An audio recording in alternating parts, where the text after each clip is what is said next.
All right, we are live. Hello, hello, hello, ladies and gentlemen. Good evening to all. Welcome to MESC Red Devils NCR.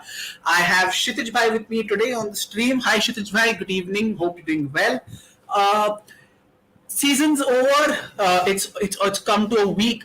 Not even a week. It's just a couple of days since the season has done and has been officially done and dusted. And like has been the norm throughout the course of the past few years, it is time to sit back, take stock of what has happened throughout the course of the season, and then move ahead with a renewed sense of purpose, with a renewed sense of zeal. The players might have gone on holiday, but we haven't. And here we are talking about the season that has gone by. And obviously, we will be talking about the players a bit. We'll talk about how they've performed throughout the course of the season, how much of an impact they've had in key games and not. And slowly and steadily, we will cover everything there is. So, before we go ahead and dissect about how each player has done throughout the course of the season, Kshitij bhai, just I wanted to ask you a brief overview of how has the season gone according to your expectations when we started the season from a fan's perspective. When you So I want to know your expectations pre-season, your expectations in the midpoint of the season where all the teams dispersed for that World Cup break, and then what were your expectations throughout to the fag end of the season. So I've divided this question into three parts because obviously we had a similar expectation at the start of the season before a ball was kicked that at least make sure that we get Champions League football. That was the bare minimum. And then obviously based on the level or the thought process of an individual fan on a case to case basis, expectations change. So I just wanted to know what were your expectations in these three stages, and has the team delivered on those expectations as the season went by? Yeah, they have actually delivered as my hopes were top four and a trophy. And it was pretty evident that we needed that trophy for our own confidence boost, not just we haven't won a trophy in such a long time. For any manager to start with a trophy, it just give a boost to the manager as well as if they win trust of the board also that this managed to take us forward. So that was my hope because I love Ten Hag.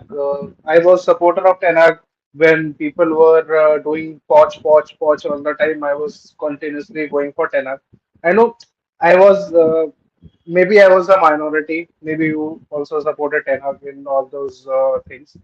And during the mid-season break, I was hoping that we need to push.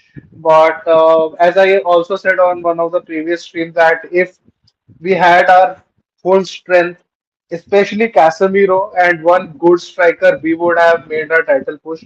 Majority of the people didn't agree with me. I clearly understand why. But as you can see, during that time, City and Arsenal was faltering, and we were on the rise. They were faltering, and we were on the rise. So I thought that maybe there is a chance. I knew for sure that we are not going to have a parade in May, but I hope that we would go for at least give a challenge to City and Arsenal. And by the end of the season, I knew we were comfortable top four uh, because some people had jitters because Newcastle was third, we were fourth, and then Liverpool was performing nicely. Everything was there, but I was pretty comfortable that we'll be top four and even about the third. Uh, One trophy was already in the bag. I was hoping for FA Cup, but we all know that it was we were the underdogs, so it's fine. We didn't win the FA Cup. It's sad we didn't stop them from winning the treble. But I'll give this season a solid B plus overall because they did what I hoped, and they obviously I gave them B plus instead of A because I know that Ten Hag as a manager has also that tendency that he wants to keep on improving, keep on you know doing things for betterment of the club. So I'll take it B1, and if we have a good decent transfer window, summer transfer window, then I don't know, we might push further. I think you've summed it up pretty well. I think you've summed the season as we've gone by pretty well. There were a lot of muted expectations at the start, with a lot of cautious optimism because this is the manager's first season. He would definitely be given a clean slate, and he would be gradually looked on as the seasons were by. And for first season, I think he's been pretty good.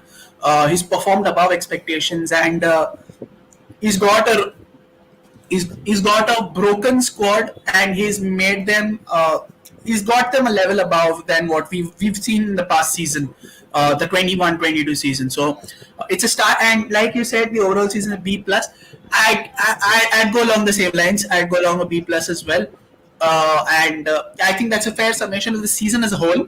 But I think let's just deep dive right in, and let's just go in and grade the players accordingly, and based on what their performances have been throughout the course of the season. So obviously we start with the goalkeepers, or should I say goalkeeper, because only one goalkeeper has played almost 95 to 96% of the season, and that's De Gea. So 17 clean sheets in the Premier League, Golden Glove winner. But at the same time, his errors are not unknown to you. Errors against Brentford, error against West Ham, errors against Sevilla.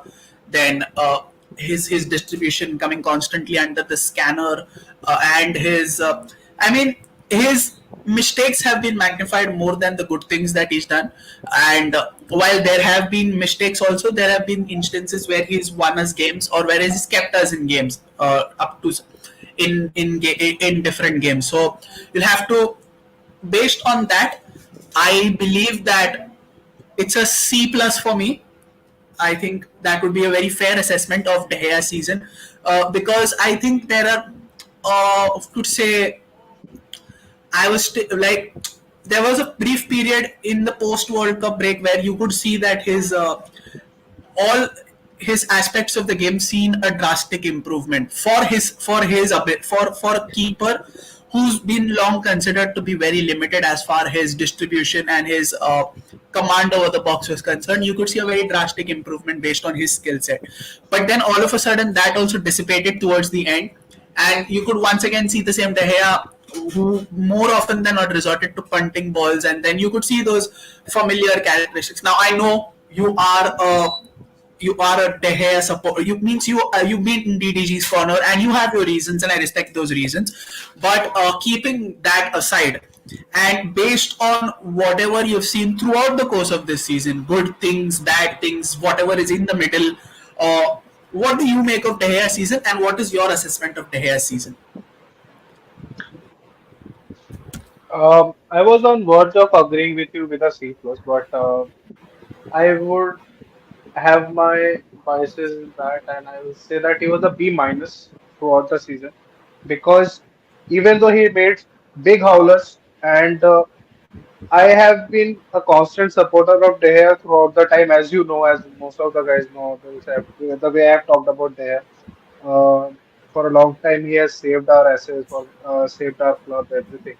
But when a time comes that you need to elevate from a level, when football in whole changes, when we are seeing that people of other clubs are basically playing a central midfielder with a gloves, it becomes difficult for me to defend De Gea, but we all know De Gea capabilities to pull a blinder out of nowhere, and he has done that this season, just like his howlers.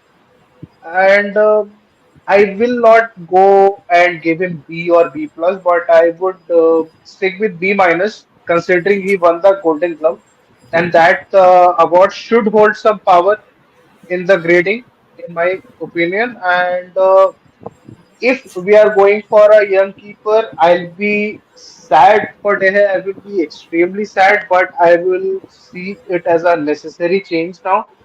But if De Gea stays, I won't be pissed like I have seen our fan group people abusing De Gea like he has been the bane of our existence. But yeah, that's my take. So it's a B minus, right? B minus, yeah. B minus. All right. So for me, it's C minus, C plus, I guess. Yeah, C plus. C plus, and for you it's a B minus. I think all around comes down to, if we would have to grade both of us, then it would be a fair B or overall B, if we could say. Now we move on to our defense, and we'll start with Luke Shaw first. Uh, Luke Shaw has been one of our best defenders, best ball progressors, and one of our press-resistant players throughout the course of this season. You could see that his performances had moved up a level, which was even better than the 2020-21 season, where we considered him to be one of the best left backs in the country. In that lockdown, that entire season, which was behind closed doors, 22-23 was the year where we saw Luke Shaw become even better than that, and become even more consistent throughout the season. He's not had lean patches. He's not had bad runs. He's been putting out 7 and 8 or 8.5 out of 10 performances game in and game out, and he's just added a level of assuredness, a level of a composure and a calmness that you would not see in the years before. So for me, it's an A minus. What about you? What do you think about Shaw's performance? And I think Shaw, I would definitely go for A. The improvement that guy is showing with every season going, like we don't call him Shawberto Carlos just for the sake of it, right? Sometimes he gives you that performance, that elite left back performance that is just mesmerizing to see. He sometimes gives such performance that he sometimes passes Robbo also. And we all know that how good of a left back Robertson is. And people sometimes say no, Chilwell better. Clearly not. Clearly not. If there's no Luke Shaw's deliveries, his runs, his inverted runs, his defensive capabilities are so good that that bloody bastard can play as a left center back also and be comfortable in. The imagine coach trusting is so much that he chose to play him as a left center back against Barcelona, who was a clear league winner apparent at that time. And Shaw just put them in his pocket. He put Haaland in his pocket at one of the matches. It was brilliant and brilliant to see. I remember the era of Mourinho slander of Shaw because it was given. It was given because Shaw was not performing to his potential at that time. I still think that his double leg break has stunted what he could have actually become, but he is a very solid, very good, very reliable player for us, and I know he's going to be here for at least 4 to 5 seasons more.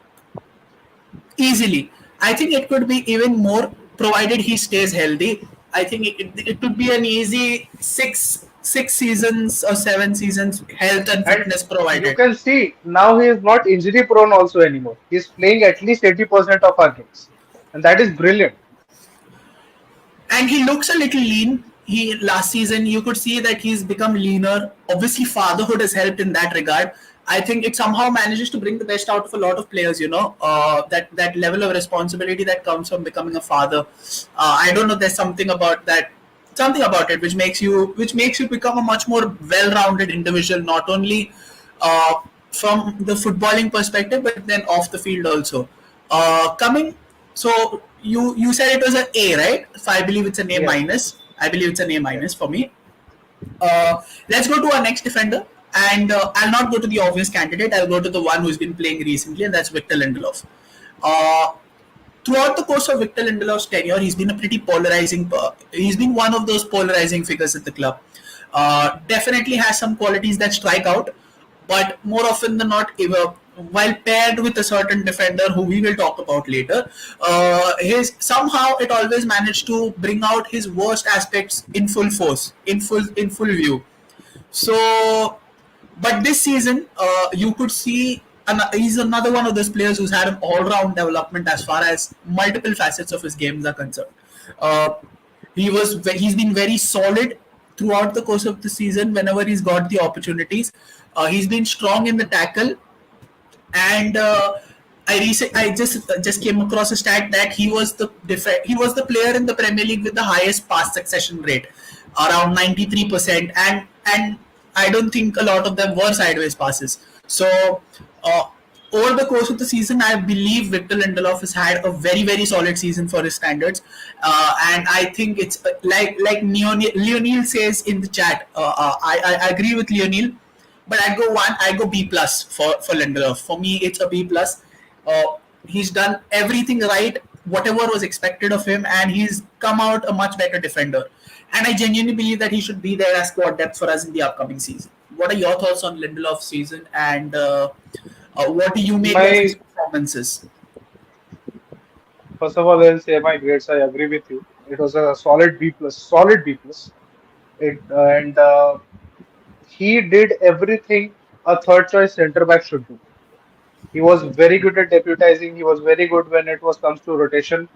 And Maguire is a through and through his first player. That's where he should go because he literally made Sweden's captain look bad in defending.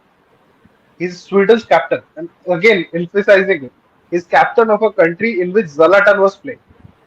Just say it's not like Lindelof was a bad defender anywhere because centre backs works in a pairing. If the other one falters, the one who is there will be faltering also because it always works in pairs. And god damn, Magaluf was bad, but when Lindelof was there, he provided a stability, and I am putting my neck on the line to say I don't care about what was his stat or anything. He is one of the best ball passers we have at this club. I don't care it's midfield, centre back, attacking. I don't care. He is amazing at giving really crisp diagonal passes, very good forward passes, and it is amazing that his ball carrying ability is so good that if you look at it, if we see Pep's model, if we want to emulate the Pep model, Ten Hag comes from the same school of thought like Pep, somewhat same school of thought. Then he is perfect to play the John Stones role, where he's a centre back but also a CDM. He's not a CDM, but his passing is so brilliant, his tracking back is so brilliant. I know he's not quick, he's not strong. That we know since the day we signed him. But the passing, the game progression, the reading of game, everything was fantastic. It has always been fantastic, and now that he has able partners near him defending his flaws, he has turned out to be a solid third choice centre back. I don't know if it is going to be the case next season if we buy Kane. It will be the fourth choice, but we know with the season full of Champions League, FA Cup, Carabao, Premier League, he will get at least 30 matches to play. And I know he'll be doing good because we know that Varane is injury prone also. And we don't know that Licha is going to be back in the first half of this, like first month only because the injury was serious. So Lindelof is a very, very solid alternative and is a very solid player and solid grade of weakness. My one question to you for the upcoming season: do you see Lindelof as a potential deep lying playmaker in that CDM role? Because No. like you said, he is one of the best passers that our club has. And if you look at certain games or certain United games in a microscope, you see that whether it is pure instinct or whether it comes down to a particular moment or something like that, you do see Casemiro try to do those Hollywood passes. While there are some instances where it comes out and it comes out spectacularly, there have been instances where where it is horribly misplaced. Like Lionel says, John Stones 2.0. I mean, you would not expect someone like a John Stones to do something as phenomenal as a halfback. And if you see John Stones' season right now, he's playing some of his best football in like he's done throughout his career. I mean, this is a stark change from a John Stones who came into Man City being a classic English defender. That is that ham and potatoes approach, clearance, this, that, and now look at him. Don't you feel that Lindelof could do the same? Because he has Uh, that, because progressive passing is something that Lindelof has been doing throughout the course of his football career. This is something that John Stones had to learn. that automatically gets him an edge over John Stones if we are taking a lot of things in consideration. So I certainly feel that Lindelof has a future playing as the deep line playmaker. His long balls to Rashford more often than not in the previous seasons have been a source for goals also, and he always has an eye for a progressive pass. So, do you really think that Lindelof is not cut out for that role? It's not that he's not cut out for that role, but okay, I know a lot of you must know, and you also must know. But okay, let's assume that Ten Hag starts to play his own football, in which he plays Casemiro as a six and he plays two eights, and that's why we are trying to sign Mount, right? Mount and Bruno as eight, and Casemiro as the sole six, right? Now, the sole purpose of that six will be of destroyer because he generally bought Casemiro for that purpose only that he will destroy later. After that, he found out that oh my god, Casemiro is brilliant at passing. He's scoring goals also. He's doing this also. He's playing Hollywood passes also. Is very good, and it helped us throughout the season. Now, the mentality. What I am seeing, I know Lindelof is one of those players who will give his 100% for the team, and all the things are there. But what I am trying to say that in the purpose of destroying, I don't think Lindelof is a good destroyer. He is a good reader of the play, but it's a very huge difference when you have to cover the curvature of the field at the number six. And it's a very different thing when you have to cover the one part of the field, which is the left center back. Left center back and left back. If Luke Shaw is going ahead, then he will cover the left back and the left center back part. And that he is brilliant at where he can control the play also. What I am trying to say that he might be fit for that role. Him and we have been hearing this debate since we needed a CDM that try Lindelof at CDM, try Lindelof at CDM. But we know that now Lindelof will do anything for the team. But the thing is, he is a through and through center back, a ball playing center back. I have never seen Barcelona try to play Gerard Piqué as a CDM. They always kept him as a center back, even though his ball playing capability was fabulous, phenomenal. But they always kept Gerard Piqué as a center back because naturally he is a center back. And same is with Lindelof. Well, for every Gerard Piqué, I can put a Joshua Kimmich from a right back to a centre midfield. Right back. Fabinho was also a right back and went to a CDM. So yeah, I know. it's not like yeah. So that's what I feel. It's my personal opinion that Yeah. Lindelof Fair. is much better off as a center back. I feel he can cut it as a six or a floating eight or CM for say. You have your reservations, and I think that's fair enough. So Lionel once again says that if we sign a new centre back who would potentially be a starting player, and with Martinez and Varane already starters, would be very interesting to see where Lindelof fits in next season. Yeah, that's a pretty valid assumption to make. Valid, yeah. I mean, he would up to a third choice centre back. I think it would be fair, but putting him down to a fourth or fifth choice centre back would be something of a problem there. That is what But I he will feel. be a fourth choice center back. Yeah, fair enough. But then it And becomes a big it's a problem. long season. It's a long It season. is. Trust me. Yeah, it will be. We have It Carabao will Cup. be. Yep, it will be. Carabao Cup, FA Cup, uh, some matches Champions League. against like no, not even Champions League. Okay, we let's assume we get drawn in a very tough group. Fine, we want to play our first choices centre backs. What about matches against Bournemouth or Luton Town? We want if we want to give rest to Varane or Licha, we can play Lindelof in those matches. And it's not like if Varane is made of titanium that he will be fit all season. We know what Varane is like. We Fair know enough. what Fair he's enough. like. Fair enough. Fair enough. Now we come to the first choice centre back pairing. We'll start with Varane. Uh, No, my much boy. much. We'll come back to that later. Right? We'll come back to that later. I just put in players because of the recent involvement. Lindelof has been very involved in Yes, the yes. past few weeks, and Yes, yes. so that is why I put Lindelof in first. So now we go to Rafa now. Much better season than his first season, where it was blighted by injuries. He never had a decent run of games in the first season, something which he got a lot His injuries came down drastically. He did not miss a lot of game time as well. So all in all, I feel Varane had a great season. Uh, and the best performance for me has to be that game in the FA Cup final where he virtually pocketed Haaland. I did not see Haaland get even a minute's respite with Varane in and around him.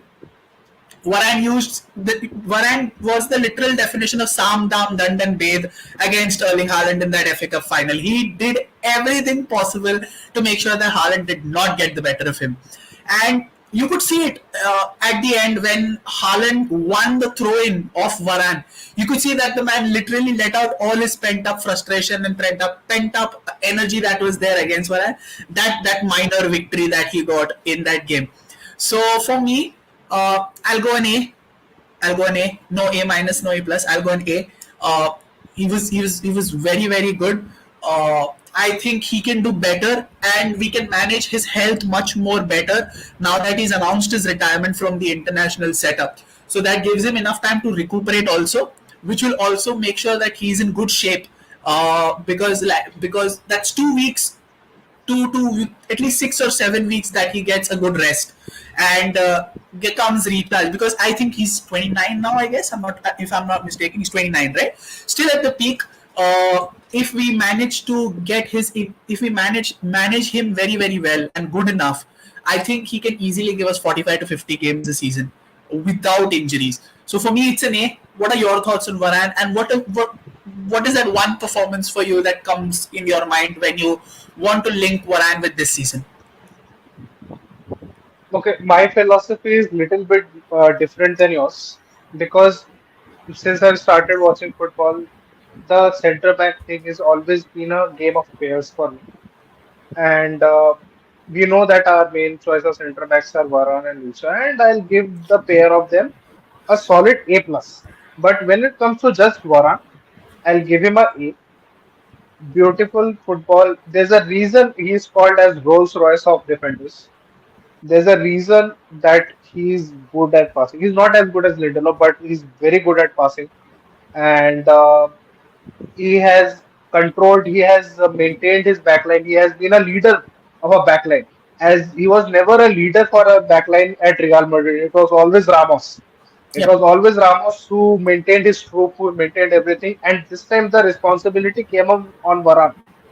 We bought Varane because we wanted him to maintain our defensive line, and that's what he did. And that is one of the most important thing you want in a leader center back, and that is what made all the other Rolls Royce center backs famous because they know how to marshal their troops. It's not just you defending your man, you defending your zone, you defending everything. You have to maintain a line because everything depends on you. The offside trap depends on you. The other winger traps depend on you because you know which player is making that run, so you can tell your right back and left back to cover it. So it's everything that Varane is doing. Okay, Leonard Shaw is saying B plus, but I am saying my reason for saying A because he is doing all these things and being a very good defender for us this season. And I think we will see a much better, much fitter Varane now that he is retired from international football, and he'll put us much more fantastic performances, much more consistently. He has been consistent throughout the season, but instead of 7.5 out of 10, he'll give us 8 or 8.5 out of 10. That's what I feel. And by the stand-up out performance, if you want to say, uh, I will also say FA Cup because Haaland didn't have any clue how to get through Varane, and that was a brilliant sight to watch. But sadly, we didn't win it. But Varane gave his all. That's what matters. Yeah, I mean, he was good, and I genuinely, and also he's had a good haircut in the second half of the season. I liked his hair too. I like that little bit of an afro which comes, so gives him a much more rugged and that rustic Uh, look, which I and enjoy. noodle Uh, noodle hair Varane. he's getting the Ronaldo back for as far as the hair is concerned. As far as the hair is concerned, so that's good enough. Let's come to Martinez. Uh, what is your what is your rating and why it is A plus? Like it's a it's a dead given at this point in time. He has been Yeah, he's arguably been our best defender. yeah, He's been our best ball progressor, even better than Shaw. He's bought that aggression throughout that defensive backline, a backline which was considered to be a patsy, has now became one of the meanest backlines as far as the ruggedness and the defensive intensity is concerned. As far as I think, he's immediately uplifted that defense like just by his arrival. Uh, lot of talk about his height, lot of talk about whether or not he would cut it in the Premier League, but all those questions have been resoundingly answered. Like there has been no other, no better compliment than Gallagher himself coming in and saying that I would have to eat my words and say that yeah, he's been brilliant in the Premier League. So yeah, like I asked, why is it A plus? like I know, like some of you must have seen that meme. There's a police officer. There's a pitch black Malinois dog is standing there, and the caption is Lucifer, go fetch me his soul. So that black Malinois is Martinez, and the chain is in Varane hand. He is that police officer. He's like, just go and kill that man. And that's what Martinez does. And it's not just the aggression, he is a brilliant ball progressor. Yep. Aggression is there, ball progression is there. And for a man with my height, he's 5'10", he win ball against a player who is 6 feet, 6'2", 6'3", easily. Not even like like it's not even a contested header. It's like his shoes had spring on it. Just जो rumor निकला था ना Ricky Ponting के बारे में 2003 world cup में कि उसके बैट में स्प्रिंग है, मार्टिनेज के जूतों में स्प्रिंग है. Otherwise he cannot jump that high. What a fantastic player! He makes me giddy. Could be our signing of season if Casemiro was not there. Oh, sorry, spoiler. No, But he's yeah, he for me he's still for me he is still the signing of the season. When we talk about Casemiro, I'll yeah, explain why exactly. But for me, the highlight of Martinez's season has to be that goal against Arsenal. It's for two reasons. One, because because of the sheer difficulty and the degree of difficulty, and we were 2-1 down at that point in time. Second, he had just come from a game where he was absolutely knocked out cold. He had head injury, and in that game he was still leaking. There was he came in and he was still leaking. So he was still not 100% fit. That man literally put his head in front of legs like a madman. Like he did not give two fucks about whether he's going to break his head you'll that day or no. So for you'll me, call me a that pretentious. You'll call me a pretentious cunt for this. But my favorite moment of his was during the United Liverpool match. the Salah The shove, first right? tackle he made, the first Yes. shove he made, and that's where he won my heart. I was like, that is yes, my he's the that is one. my that is my second Lisa moment. My first one has to Yeah, be the Arsenal one because he, in spite of that injury, if it could have been serious had even one Arsenal foot hit him or anything like that, because of the way he yeah, was he was putting gone. his body on the line, he was gone because he was still, because I think there was still residue. He was He was heavily open. plastered. Yeah, he was open, plain and simple. He was open, but still, in spite of knowing that, putting his body on the line, just it's just phenomenal, man. For me, Lisandro Martinez is the signing of the season. And yeah, for me, like I just hope that he keeps on playing like this. He is expected to be fit by the preseason, so let's hope that is the proper timeline and he comes back fit, so that he doesn't miss any games at the start of the season, because we know how important it is for our first choice 11 to play right from the start. Get cohesive with, if there are any potential new signings that join before preseason. I say potential because we all know how this club works. Moving on, the last centre back, the man, the myth, the legend, who apparently is going to move to Tottenham. Always rated Spurs, by the way. Lovely club, best club in London for a reason. And I believe Maguire a D. I think that's pretty safe to say. Um, a D on the pitch, A plus on the bench, I would say. Uh, because see, he is the captain of the club, And despite him being constantly on the bench, one thing I've always admired about Maguire, despite his play and everything, he's a very good professional. I have always liked that about him. That even though he was on the bench, he never moaned, he never came out in public, he never said anything negative about the manager. Whenever he was played, he was always appreciative of the manager. He behaved not as a club captain, but as one of the club's leaders, and that's what I liked about him. As a player, we all know we signed him with a really high hopes, like he is the next coming of Jesus, but he's not. And yeah, he'll be a fantastic. I think if not fantastic, he'll He'd be be a a decent quality. center back of He decent he'd be center back for Spurs if they play back three. he'd be a very quality upgrade for Spurs. I think they needs. I know he's He still a is United at player. least he's at least 10 times better than Davinson Sanchez.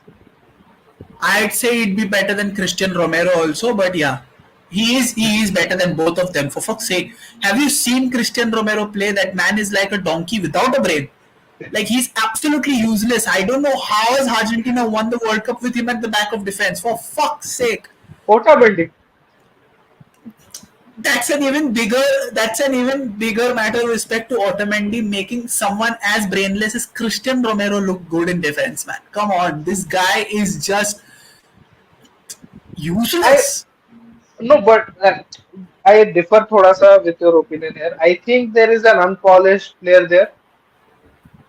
He's a good center back. He just doesn't know his way of tackling. He's like Scholes at center back.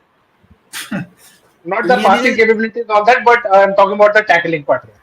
Lionel gives a better ranking to Maguire than us. It's C minus. Fair enough. I Yeah, said fair D enough. because of you know. For me, I think he's been a thorough professional. Yeah. Like for someone who's received so much shit, so much of vitriol, so much of abuse throughout the course of the last two Never seasons. once he said anything about negative about Absolutely the not. fans. Fans Fans also, also. and there was this small event that had happened during to commemorate the Munich disaster, and he and the women's team captain were standing together at the side. You could see that he was pretty proud to be a part of that heritage. You could see it in his body language. You could see it in his face. I think he behaved in a very dignified manner as captain of United. For the time he was always on the pitch. There have been certain games where he saved our ass as well. The game against West Ham at Old Trafford comes to mind immediately, where he came on as a sub and then he put in two literal goal-saving blocks. Those both of them would have gone in had he not. There was one excellent tackle and an excellent block. So there have been games where he's done well, but He he has been a typical English center back, if you know he what I is mean. one. He is one. Yeah, He is one. like if we would have signed him in 2000 or 2005 or something during that era, Yeah, Maguire would have yeah, been phenomenal for us. If that's fair what enough. Yeah, he he is good at it. You don't need pace in you didn't need it. 2005 or You didn't 2000. need it then. Yeah, you didn't need it Yeah, then. just defending Maguire sitting back जो आ रहा है उसको रोकने का Maguire would have done that. But the game has evolved so much that typical English centre back is not needed anymore. It's No, what I it think. doesn't. No, it does not. Yeah. So fair enough. Queen Elizabeth का असली बेटा Harry मगा. What the fuck, bro?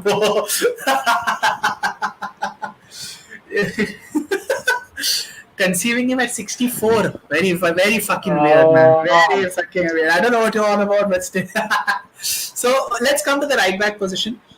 This has been the position of two seasons. We had one right back in the first half, and then we had another right back for the second half.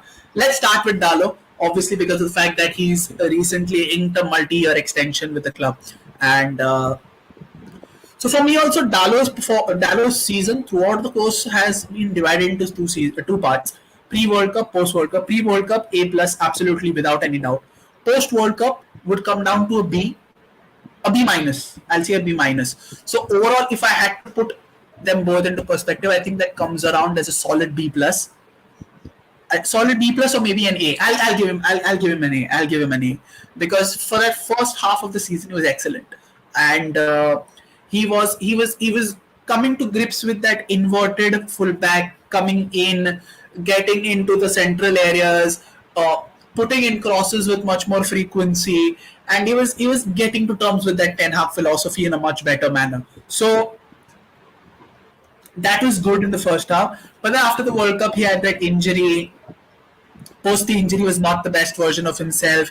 Sam Maximan literally destroyed him in the two times they played against each other. One in the Carabao Cup final, and then in the game at St James's Park as well. Sam Maximan absolutely destroyed him, man. Like it was. I felt bad watching him get That humiliated. was That not a pretty sight. yeah, it wasn't at all. It just wasn't, man. But yeah, for me, it's a solid A, and I think I think he can improve much more.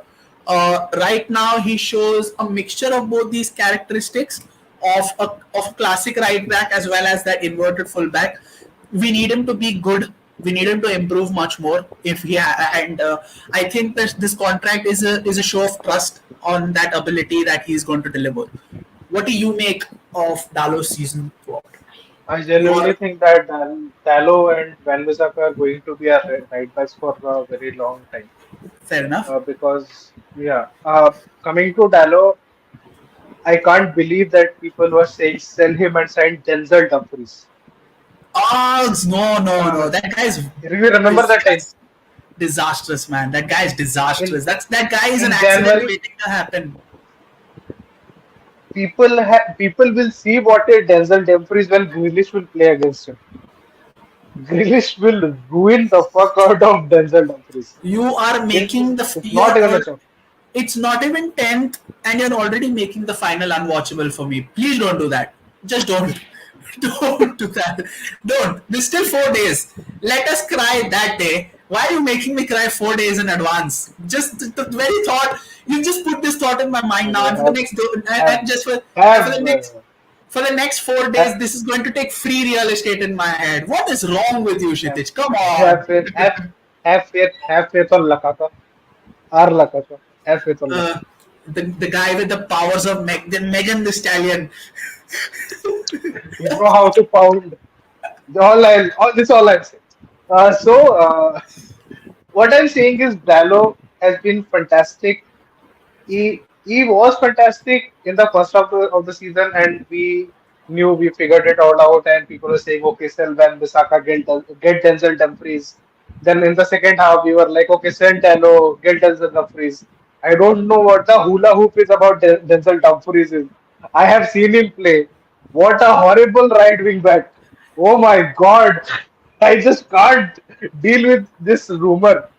But Dallo, in overall first half of the season, I'll give him an A plus. And second half of the season, he was trying his best, but maybe that injury was in the back of his mind, and he was not able to give his 100%. Maybe it was that. It was a B, A plus and B, which makes it A minus, which is fine. A very fine thing for a right back, and I think he is very young, and Eric Ten Hag will try to mold him as an inverted fullback, which is I know he can perform because he has the capability of making those runs and making those passes, which is nice. And yeah, I think you've pretty much summed what Dalo can do and what Dalo has done throughout the course of the season. Now, so then without wasting a lot of time, we move on to the next. The Spider from Croydon, my guy, Croydon represent Aaron Van Bissaka. It's an A for me. It's an A purely because of the fact he did not play at all in the first half of the season. What a resurrection! Huh? What a resurrection! Absolutely, man. I genuinely had my doubts. I love the guy to bits. There is a reason why last season United jersey has 21, 29 on my back. I love the guy ever since he dropped in at United in 2019. But even I felt like this guy would not be able to adapt to the system. He looked very reluctant to change, and then all of a sudden he's normally very durable. He was normally durable in the first 3 years, and all of a sudden he gets an injury that literally puts him off the face of the earth in that first half of the season. And in my mind, I was generally like, it's not looking good, Brev, for you. It just isn't. And then post the World Cup, the guy just comes on smoke, man.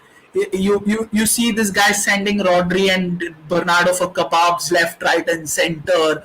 Then he's bombing forward. He's much more confident on the ball. Gone are the days where he sideways passes the fuck out of the ball.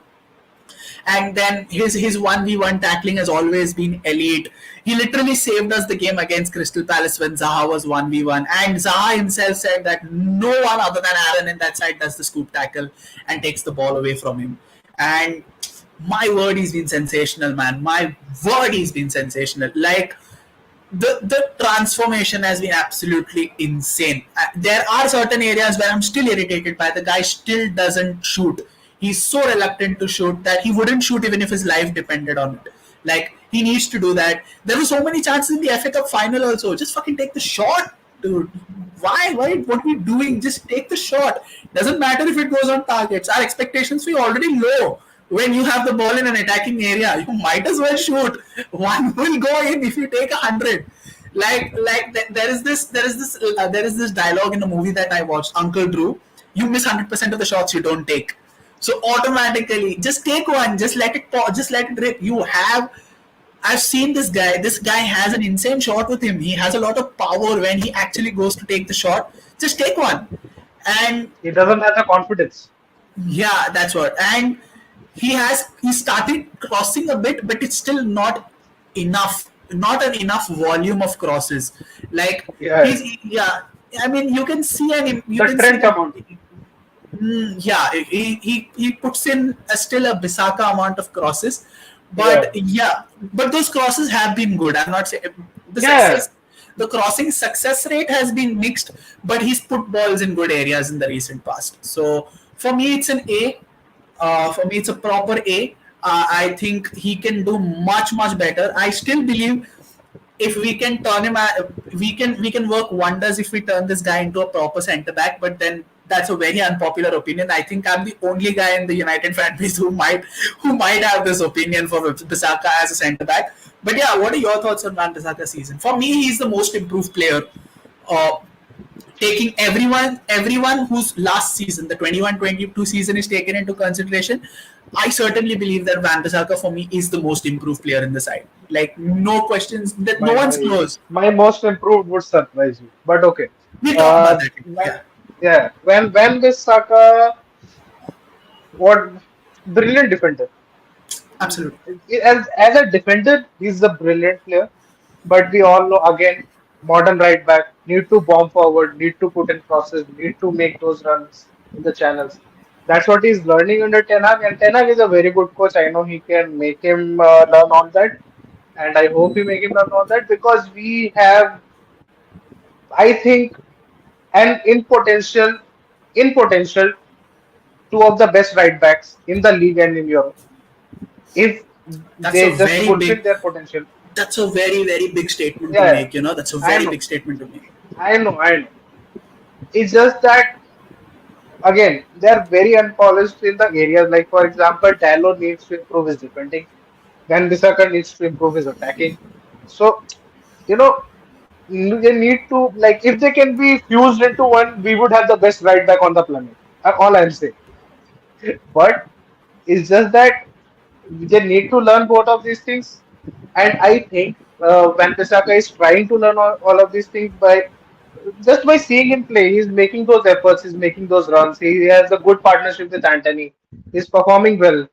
He's putting in those inward crosses, in that low shots also. That it's fine. He's learning, and I think he'll turn out to be good. If it's all about the manager's faith, but as a you, how do you win a manager's faith? By performing on the pitch, by giving your all, and that's what he's doing.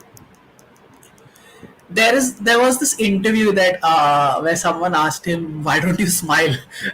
And the guy so sweetly said that if you see my pictures which are taken during the games, obviously you'll find me not smiling. It's the photos of the game. He said it so sweetly, man. He's such a likable personality. He is not much in the public eye, which is something very good. He's always been one of those players who does not put out those who did not put out those essays during the time we were at our worst when it came to performance. He just made sure that he put in the hard work and he just did his talking on the field, which is I just hope that in the upcoming Champions League we do get a team which has a brilliant winger, and then we get to see another battle where Van Bissaka pockets the living daylights out of him. I still Yeah, remember his match against Brighton, that pocketing Mitoma. both the Oh, games, both the games. Mitoma literally had him begging for mercy, like भाई छोड़ दे अभी मुझे. it was beautiful to हाँ, मैंने गलती से thesis निकाल दी भैया. आपके मेरे से गलती हो गई. आपको कंसिडर किया ही नहीं मैंने भैया. Ah, But beautiful. it was brilliant. Like I personally enjoy whenever Van Bissaka plays. You call me old fashioned, but I don't give two shits. I'm ready to fight with anyone who wants to have a different opinion as far as Van Bissaka is concerned. Come at me. I don't care. Okay, one slight pointer of like what I think in your opinion of Van Bissaka being a very good centre back. Huh. Uh, what my general assumption of a centre back is, it's a very simple argument that you need to be on your feet much more. Is that Huh. what I feel? If you want to be Understand. a good centre back, Understand. because we know that Van Bissaka is a brilliant defender, but again his reading of the game is little bit off when it comes to a centre back. For being a centre back or a CDM, you need to be a genius But you're because being a bit generous when it comes to saying that his reading the game is a little off.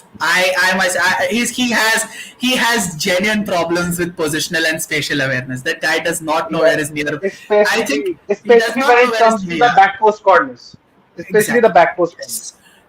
Yes. Nketiah So scored that yeah, way. Nketiah se- scored that way against him. the centre back again little shady, brilliant defending capabilities, but again right back preferred, just like little of centre back. Fair enough. Yeah, So I think we've covered the entire. Oh no, we have Malaysia left. Malaysia, Malaysia. Yeah. Uh, Long story short, I think it's a B. Good first season. Had his moments. wonderful deputy for Lucia. Yeah. Still has a long Yeah, way to go though. Still has a long way to go. His he's a mistakes kid. against Sevilla show that there is still a lot That's of how work it that is. needs to be done. That's how that shows the Yeah, level of work. there is He'll always nothing to be pissed about no. Malaysia. There is Yeah. no need to bring out the pitchforks that he made mistakes in one game. Okay, let's stab him. Yeah. Like that kid, what was his name? Alvaro Fernandez, right? Alvaro Fernandez. Yeah.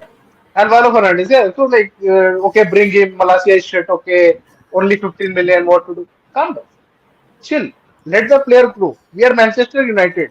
We are famous for bringing young players in and making them into superstars. Right now, we are into philosophy. Okay, we'll buy superstars, but if you'll remember our past, we will remember our history. We are the one who makes superstars. I don't know if Malaysia is going to be one, but there is no need to bring out the pitchforks. He's always going to have that iconic Walter White moment in the Manchester derby. So that no one can take that. No one can take that away from him. So Yes. yeah. Now we come to the midfielders. Let's start with arguably the polarizing figure of the club, like the most enigmatic, and I'm talking of Fred. Uh, he's still an enigma. Five years into the club, he's still enigmatic. We still do not know what is his best role. He's done a little bit of everything. He's been good in those patches. He's been bad in those patches, and he's been somewhere down the middle in those patches as well. But if you look at the bare numbers, this is the season where he's had his most goal outputs in throughout his seasons at United. He's had 6 goals and 6 assists this season, which has been the highest. More often than not, he's been the difference maker in many of the games where his introduction has brought a drastic upturn in the way that we have played, and and then there have been games where his one tackle has been the catalyst for our resurgence in a particular moment or in the particular side of the game. His biggest impact would be that equalizer against Barca, where once he put that in, after that entire complexion of the game changed, and we were the better side from there on. So, and like Ojis Bhai, welcome to the stream. Ojis Bhai says that Fred is on the verge of getting a transfer, and he himself has said that he'd have a word with the manager uh, to know where his future lies or what exactly his future is. Because he said his words were that he wanted to be important. So he's 30, he's not getting any younger, and for me, a proper B plus, a B plus because bringing him as a substitute for 20 to 25 minutes was arguably the best thing that Ten Hag has done. Use his unique brand of being brilliant in chaos in that 20-25 minutes and using it to the betterment of our team. Like I genuinely have a theory that if football was a game of chaos from the first minute, Fred wins the Ballon d'Or every single year. Like that's how brilliant he plays whenever there is chaos in and around him. So he's the ultimate agent of chaos for me, and I'm saying this in a very good way because I enjoy such type of players. Where they are just where they're just running and there's this bundle of energy in and around. Ojisbek gives a 6 on 10, which I think constitutes for me as a proper B. What are your thoughts on Fred? And Okay. do you have a different Do you opinion want when it to comes to give me do you want to give me the rating of Fred of first half or the second half of the match? no give I see where you're going with that. I see where you're going with that. Let's just put everything into consideration. His total appearances, all based on his appearance. Appearances, the contribution, his play style, everything. I'll say he's a B. Brilliant. If you consider his first half performances, he's a solid D. If you consider his second half performances, like the 45 minutes to 90 minutes, is a solid O. So it's amazing. I have never seen a player in my life who can be equally shit and equally good in one match. It's just That needs to be beautiful to watch. studied. That needs to be studied. Beautiful to watch. But overall, B contributed with goals, assists, and overall his style of play suited some of our players in some of the matches because he is very good at disrupting the play, not Yeah, destroying the play as Casemiro, but disrupting. disrupting the play. Yeah, that's what is chaos. That's what his chaotic energy brings. So when we were doing, Yeah. I still remember it very very clearly. There was this theory that I had for the Liverpool United game. Don't ask the scoreline. We all know what it is. So I had this theory where if the game came down to the game of chaos, it was going to be two players who would decide the outcome of the game. One was Fred Darwin and and Fred. Darwin Mayonnaise. Darwin and Fred. We discussed Yeah. that. We Yes, discussed we it. It did. was Darwin and Fred. We were, yeah. So that is how highly I rate Fred when it comes down to a game of chaos. And I totally enjoyed watching him play. Ojibwa is Yeah. very right. He can be clueless sometimes, and he has been clueless sometimes. But for me, the game which stands out is that man mark job he did on De Bruyne in the derby. It was a thing of beauty. It literally gave you a proper throwback of what Herrera did with Hazard.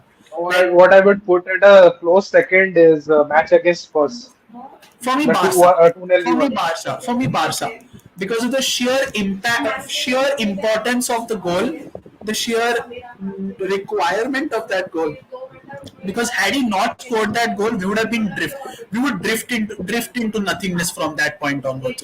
And the fact that it came so early in the second half, absolutely gold for us.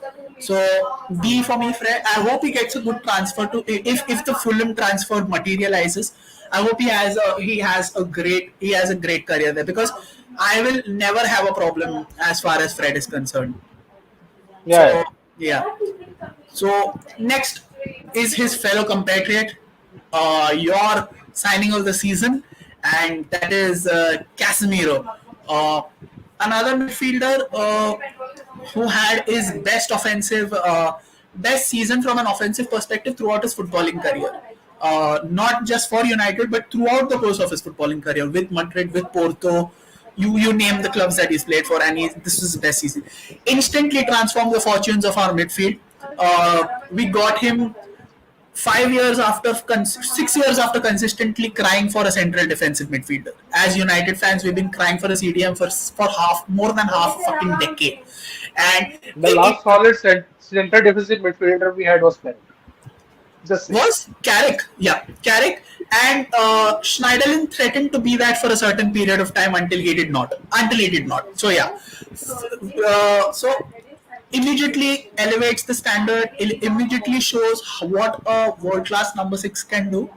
For me, I'll give him an A because of the simple fact that he missed Red what cards. 20% of the season due to suspensions. Not just Red red cards. cards. Not just red cards. There was a 1 game Yellows and suspension which everything. he yeah. Yeah. So my problem with Casemiro, not exactly a problem. My little bone of contention to pick up with Casemiro is that there are certain instances in the game where Casemiro literally forces the referee to make a decision. And when you let the ref make a decision for you, it is not going to come in your favor. It just does not. And he's coming in from, he already enters the league with a reputation like being those gruff bad boys without exactly being a bad boy. And your hard tackling style is basically what you are known for. You remove that hard tackling style and you play the safe game, which what Casemiro did after those two red cards and those two bans. You could see that the drop off in the way that we approach games from the midfield perspective was huge. It was only during the end, the latter stages, that he once again found his hard tackling, and then once again we became a better side. So for that very reason, I'd give him an A. But he's been one of the signings of our seasons. He's instantly elevated our team to a much better perspective, and that caption, the caption that he put in post the season, that I am here because of to bring good times back to this club. Like, he made me think that I'm going to step out of the field for United tomorrow. That was like that caption or that speech or whatever that it was like an Optimus Prime level of motivation that he put out. And good lord, I love the guy, man. I just love that guy to pieces. Right from the time where the rumors came out that I'm going to fix it, this that, he's just got my heart. What are your thoughts on the Casemiro? Casemiro for me, signing of the season, as I said. Uh, solid A plus. Solid A plus. If it didn't have those You're saying solid A plus, that there is a grade above it. There is no grade above A plus. There is no no solid A there is plus. there is no there is O. There is No, O. we are not going India University way. Please, let's just not. Let's just Okay. not. A plus is the So highest. No O, fine. no O plus and all that shit. A plus is the highest, then I'll give him A plus. He has been my signing of the season. Despite having those red cards, what he did for us was he brought that winner mentality back to us. He is a born winner. Casemiro is a born winner. He'll do anything to win a match.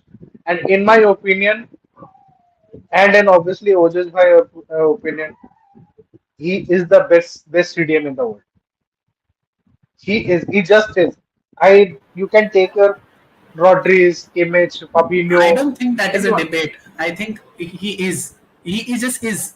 It's just mesmerizing to see him play. It's just if you understand football, you know he won't score like 20 goals, 25 goals a season from midfield. But the way he glides over the pitch when he is defending, oh my god, it's a thing of beauty. Absolute beauty. That man has my heart since Real Madrid days. We signed him like 3 years later than what I would have wanted, but by God, he was a part of a legendary trio. Okay, fine, but God damn, he is a beautiful, beautiful man, and I love to watch him. The only thing that comes to mind is that equalizer against Chelsea. That Yeah, primal roar. That yeah, animal. beautiful. The animal inside you just gets alive, man. Like, And his oh, brace also, and his brace in which he against hit the reading, color. against reading Oh, in the FA the Cup. curler, Yeah, beautiful. yeah, absolutely. Yeah, but for I me never, knew- that I never knew that Casemiro can do the curler. I know he can belt it. I know he can like smash it, but that pure silk curler, that was Casemiro. I never he watched is in Real Madrid. he is a true Brazilian, by the way. He has a Yeah, it's true Brazilian Brazilian. passport. Yeah, like Fred का क्या है ना Brazilian passport कभी खो जाता है कभी मिल जाता है कभी हाफ में खो जाता है कभी हाफ में मिल जाता है कैसेमीरो को उसके छाती पे चिपका हुआ है यहाँ पे पासपोर्ट बोला मैं हूँ So that's two.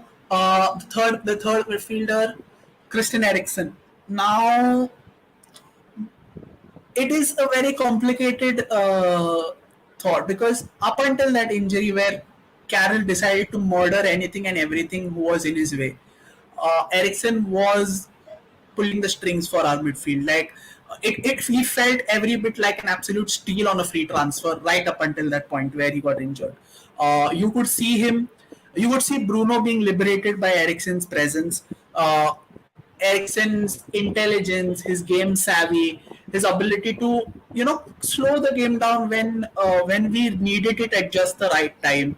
All those factors came into play in spades when he was playing in that sequence before injury. But after injury, it just felt like he was older than what he was. Like you would not say that he's a 30-year-old. You could get an impression that this was an Ericsson who was nearing the end of his football career, and more often than not, he was the one who was always substituted first.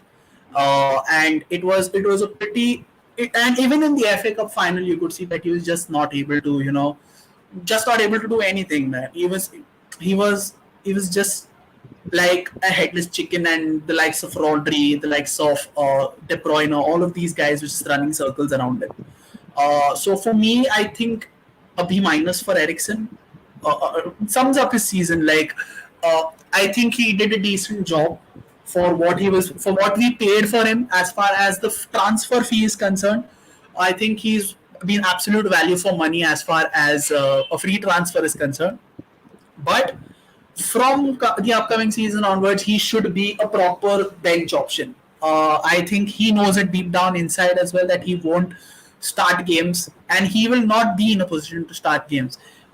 In all fairness, आप एक player से chase, you cannot expect a player to chase another much athletic player when Yamraj himself is chasing you from the first minute himself. So I think the fact that he's been this good is a blessing, man. It's a privilege to always watch Ericsson play. He was one of those players who I wish that we had him at the peak when he was at Spurs. He was that kind of a player, and I would enjoy him. But he's still a valuable squad option. So for me, a B minus for Ericsson this season. What about you? I would give Ericsson a B because Fair enough. uh, generally it's soothing to watch Ericsson play football. If you know what I mean. His passes, his help, his body feints, everything is much beautiful to watch. But like, if you remember in the start of season when we signed Ericsson, everyone was saying, "Okay, Ericsson, yeah, Ericsson, okay, cool, fine." And but we all knew that the talent is there, but we all knew that the stamina wasn't, the energy wasn't, the uh, what do you say, the metal wasn't there for Ericsson anymore. He was never bought to be our first choice in the first place. It was always going to be Frankie, and Ericsson is going to be for the other matches. Frankie didn't sign, all the load came on Ericsson's shoulder. Still, he did his best to his capabilities. And right now, I also feel even if we don't sign Mount, we will sign a player who will play on that Ericsson position. And Ericsson will come, and he'll come and dictate game in the last 20 or 30 minutes of the game, and he'll close it out. He'll see it out. He knows how to control the game. He knows how to control the pace of the game. And if you are leading 2-0, let's say, then if you put Ericsson in that midfield, Ericsson would know where to pass, how to pass, when to pass. He'll slow down the game. He'll make the game to his own pace, and he'll pretty good at that. And he'll see out the games smoothly. He's one of those. And against the weak oppositions, where he can unlock them, he'll play the initial 60 minutes, and then the other player will come for energy for last 30 or last 20, whatever it is. It's what I feel. Yeah, fair assessment, Kshitij bhai, and I totally agree with you on that regard. So the next two midfielders, we'll rank them together. I think because I believe that these both have had similar performances, though in different stages of the season. And I'm talking about McTominay and Sabitzer, both of them. I believe both of them. For Sabitzer, I feel it's a B, and for McTominay, I think it's a C plus. There was a phase where McTominay was pretty good, as far as that initial stage was concerned, right up until the time where he was taken for a ride in that 6-3 loss to Man City, which signaled the start of Casemiro's entry into the starting 11. But up until that point, he was very good. He was putting in 8 out of 10 performances every time. But then after that, he dipped. You could define McTominay's season in that FA Cup final where he could not score the equalizer from 2 yards out, right up under the goal mouth. So for me, that automatically gives him a C. As far as Sabitzer's season is concerned, I think he was a player who was stuck under the situation. Like Ten Hag tried every possible position as far as Sabitzer is concerned. He played him as a 6, played him as an 8, he played him as a 10 as well, and he was all right in all those positions. And he was not wow, he was not good, he was all right. He got throughout the course of the season, and then his injury issues. He missed a couple of games here and there, which became a problem because he was bought in as an injury cover for Van de Beek, who himself barely played any games. So yeah, so for me, B is a pretty decent assessment for Sabitzer, and C plus for McTominay. Do you agree on that? My assessment would be B minus for Sabitzer, and the first McTominay, I will say a solid West Ham player. Not Newcastle. Solid West Ham player. Not Not Newcastle. Newcastle. No. Okay, fair enough. Fair enough. Any club who is aspiring for Champions League spot, I don't think McTominay is the player. Any club who is aspiring to be in Conference League or be between 10 to 6 or whatever it is, McTominay is a very solid player, very solid Fair squad enough. player. Fair enough. Uh, I think I'll give him a C plus and B minus. I think that will be my rating. I don't have Fair enough. many things to say about these two guys. They played bits That's and how parts this of our that's season. how their season went. So Yeah, which is a pretty realistic thing to not talk much about them. yeah, Not talk because there is not a lot to talk about them. Not like we don't yeah. want to talk about them, but It there's just not did yeah. nothing flashy happened. Okay, flashy if you can say against Sevilla first leg, Sabitzer was brilliant. Yeah, You that's can say that's that. about it. Uh, That's about it. Yeah, McTominay for starting 4 5 matches, he was very good. That's that. Yeah. yeah. So now we come to the attacking players. Start with Bruno. Bruno automatically gets an A plus. No questions asked. Nothing. He's played everywhere, and he's played well everywhere. He's played well on the right. He's played well as a 6. He's played well in his natural position. There is nothing to talk about. He's been our leader, a proper leader. There have been instances where he's lost his cool, but then I don't give a jot about it one bit. That's how captain should be. That's how leaders should be.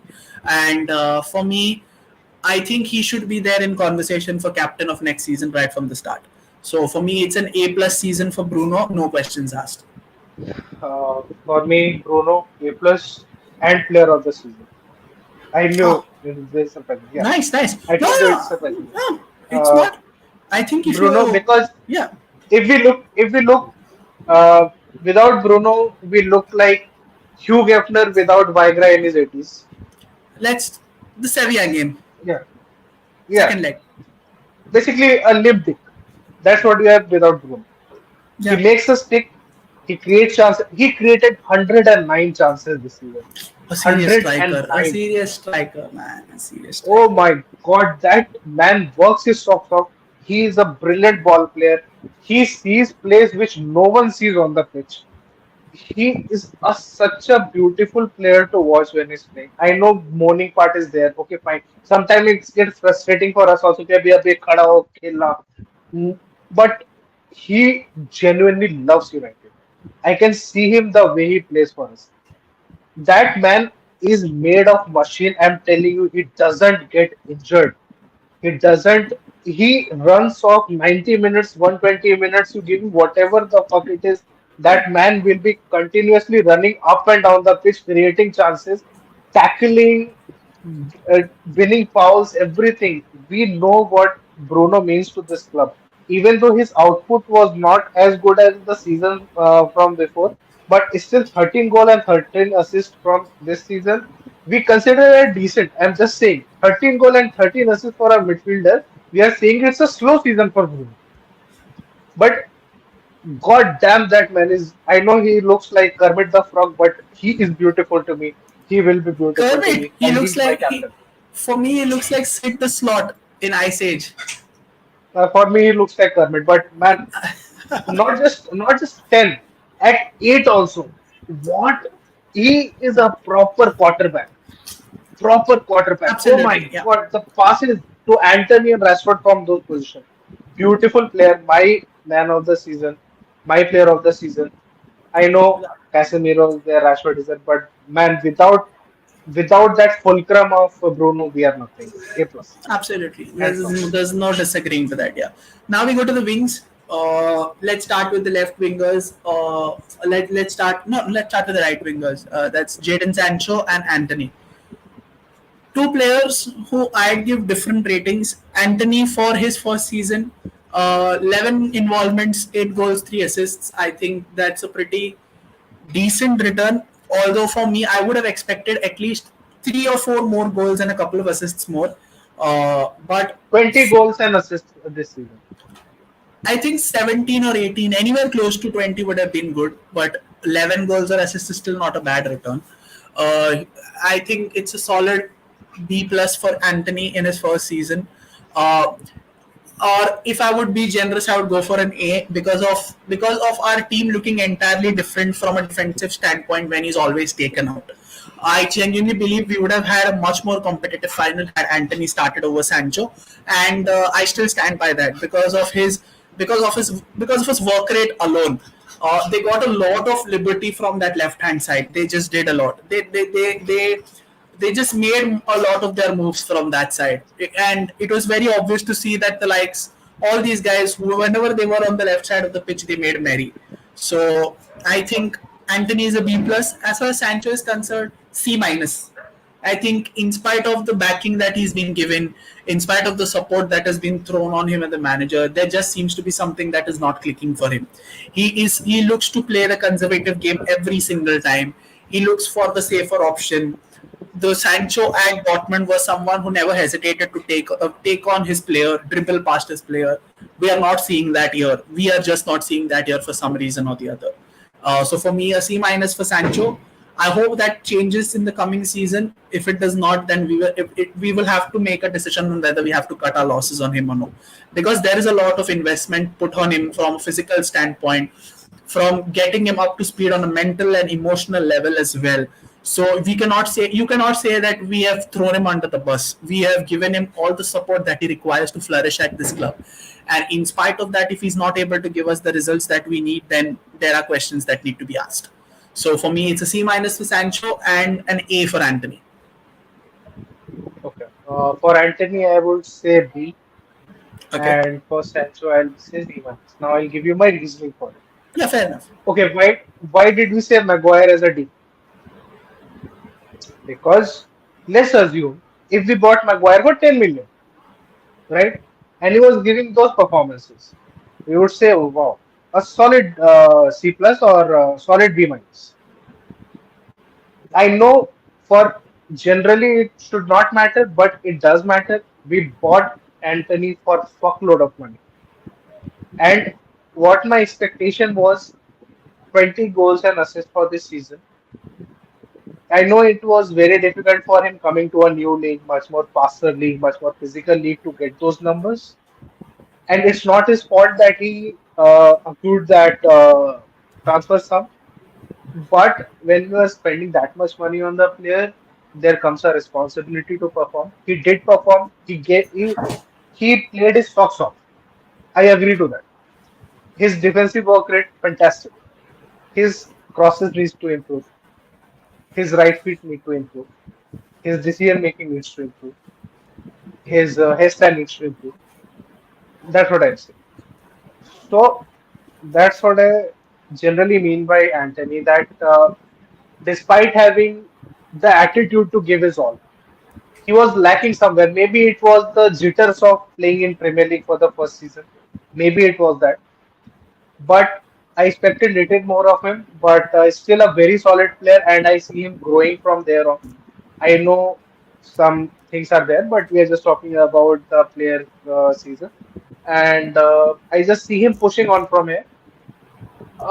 Sancho, high hopes again. High good money paid for him. good wages, everything is there. We gave him all the support he needed during the difficult times.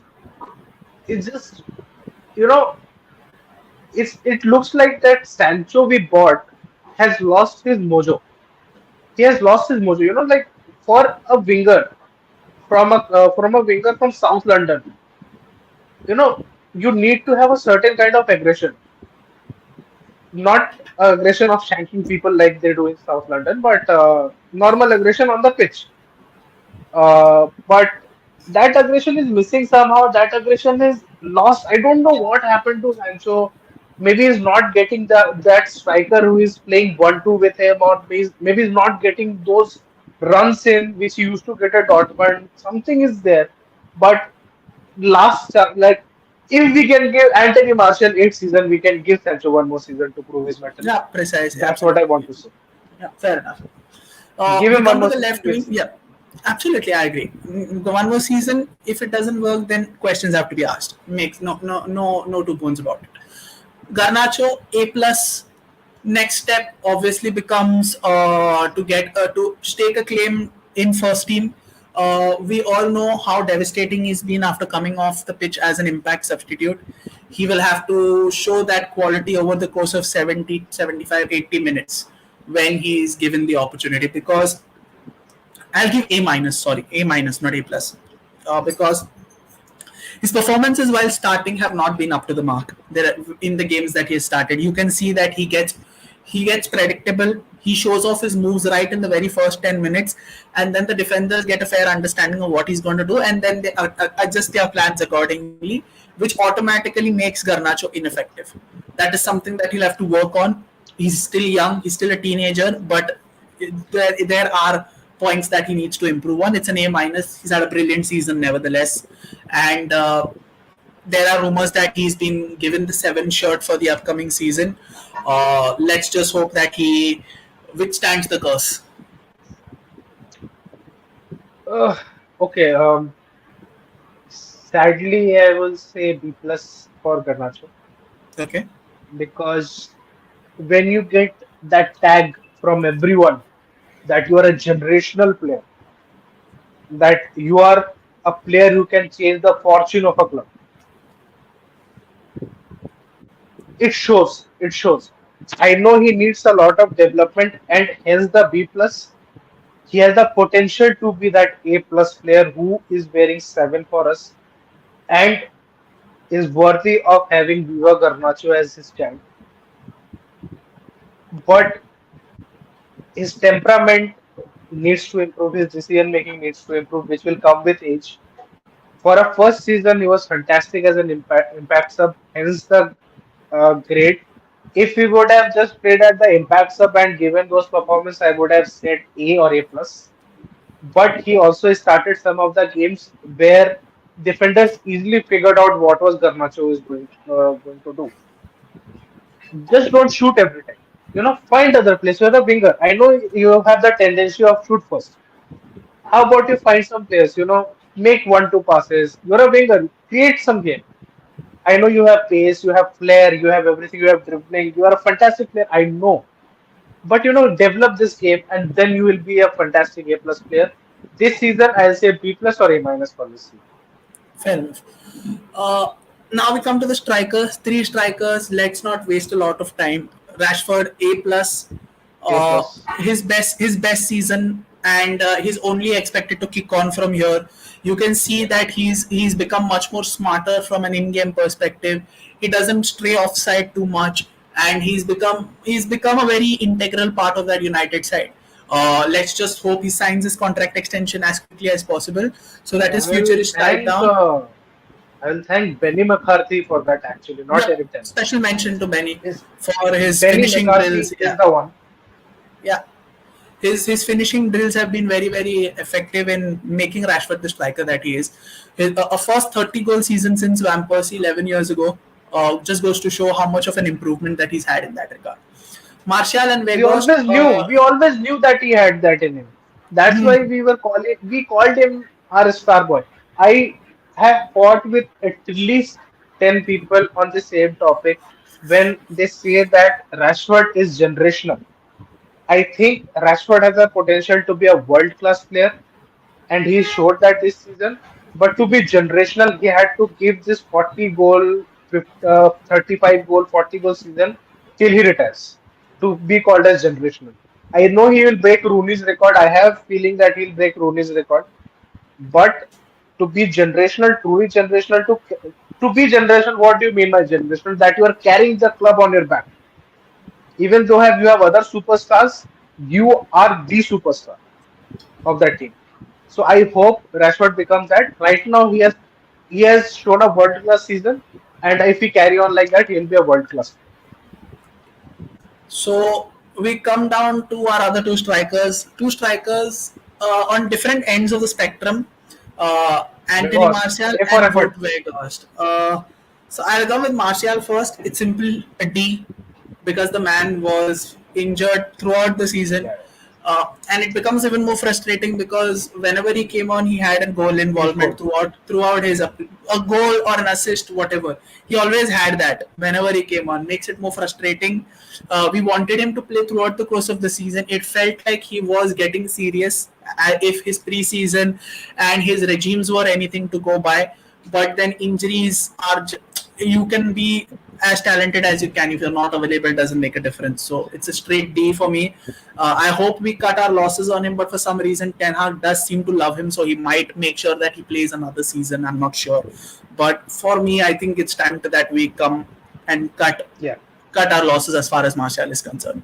Uh, Vegas, on the other hand, it's a bittersweet feeling for me. Very very bittersweet. I just love the effort that he used to put. Uh, he never he understood the magnitude of the club that he was coming to. uh, Walked around the club with utmost respect, did not go about gloating, bragging, whatever it is. He knew he was a squad player, played like that. The situations was not right for him. He was bought in as a player who would come on from the bench, but the person who was supposed to start ahead of him was on the bench. So we saw him start for 14, 15 games on the trot, and he never stopped shy of giving it his all. But then for some reason it just did not click. We needed at least 7 or 8 goals from him in the Premier League, which we did not get. Heaven knows that he gave it his all as far as scoring that Premier League goal was concerned.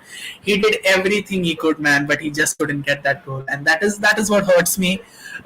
Because there have been players who basically done nothing and have got goals in the Premier League, but this guy, if there was anyone who deserved a Premier League goal, it was Weghorst, but unfortunately, it did not happen. Uh, he's gone back to Burnley. Hopefully, maybe he gets an opportunity there. Not sure what happens with him there, but yeah, for me, I'd give him a B. B just because of the effort and like just putting himself out there. But you see, his effort didn't go in vain. Everton is actually trying to sign him, and if he goes to Everton, just like Martial, Dominic Calvert-Lewin is always injured. So Vegas will play there consistently, is what I feel.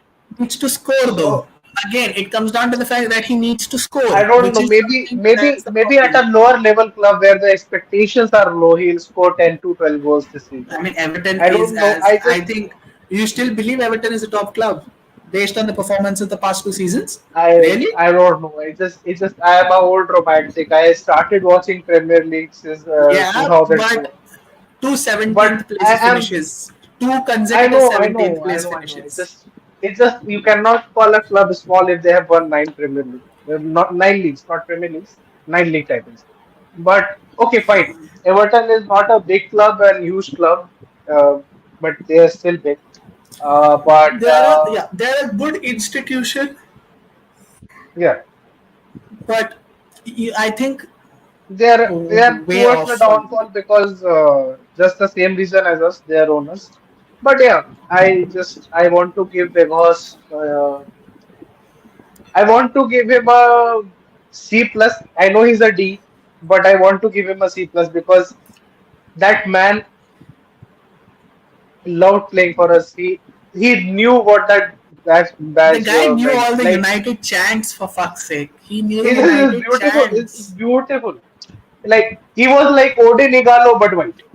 He just it was amazing. Unfortunately, Yeah, things and it's sad. It's just sad to see things didn't work out with him. But yeah, they Martial is good. say they say never fall in love with a lone player, but hell, fuck yeah, I've fallen. I Beautiful love player. the guy. I love the guy, man. I just Yeah. did like I just did. Yeah. Uh, So and I and think Martial, I'll say D because same here, since same he's here. played consistently injured, I know I'm a Martial FC guy because I knew that he had that raw talent. I knew he had everything. But तो फूक मारने पे if you are injure made हो of जाता China था class, यार. if you are made of China class, I'm sorry. I just cannot give you higher than D. I'm sorry. I know Van de Beek is talent. If he would have played like this, I would have given him D. But right now he's a F because he didn't play. He was not even F. He was A. He was absent. That was It's just another shit challenge that ended his season, and he was doing yeah. good Yeah. up until that point in He that was Bournemouth starting. game. He was starting. He was warming up. Uh, it And was. had he been Let's say that this was the season of what ifs. Let's say had this. he been fit, I think he would have gotten an extended run. I still believe Yeah. that. Yeah, he would Yeah. have. He would have played in the place of Ericsson.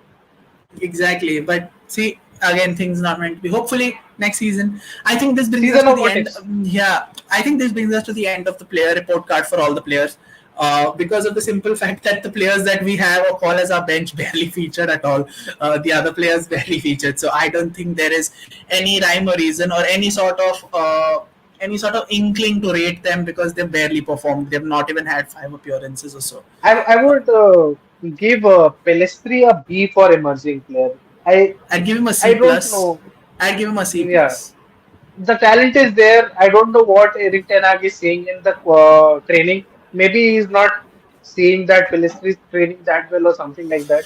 But if we give him a loan, just like we gave Ahmad, I Would think work, Pelistri can but maybe shine. give him a loan at a team where in a team where he gets to play.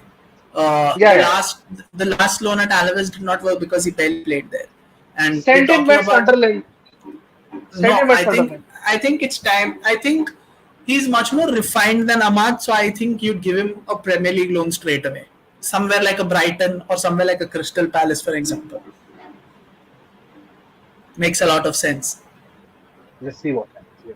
Yeah. Yeah. Okay. So yeah. So I think that's all there is.